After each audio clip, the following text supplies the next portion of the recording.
Dharashiv drugs mafia प्रकरणामध्ये drugs mafia विनोद पिंटू गंगणेच्या नगराध्यक्षपदाच्या उमेदवारीवरनं आरोप प्रत्यारोप सुरू आहे। अशातच भाजपचे आमदार राणा जगजितसिंह पाटील यांची पिंटू गंगणेच्या प्रचारासाठी तुळजापूरमध्ये शक्ती प्रदर्शन रॅली निघाली होती। या रॅलीमध्ये विनोद पिंटू गंगणे याला निवडून द्या असं आवाहन राणा जगजितसिंह यांनी केलं, तर पिंटू गंगणेनं त्यांच्या विश्वासाला तडा जाऊ देणार नाही अशी ग्वाही दिलेली आहे।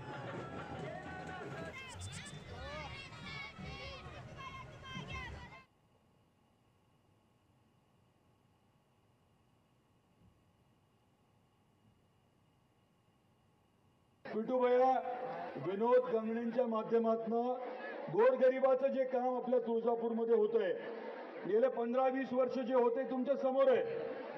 लोकांनी आरोप केलेत, काही वेगवेगळ्या खोटे नाटं बोलले, परंतु त्याच्यातलं वास्तव मी जनतेसमोर नाही महाराष्ट्राच्या समोर मांडलंय। मी एवढं सांगतो की राणादादाच्या माध्यमातून जो तुळजापूरचा विकास होणार आहे त्यासाठी तुम्ही आपण एकत्र आला का नाही? आणि आपल्या सगळ्या उमेदवारांना तुम्ही निवडून देणार का नाही? निक्का आम्ही इलेक्शन पुरतं काम करता का कायम काम करता?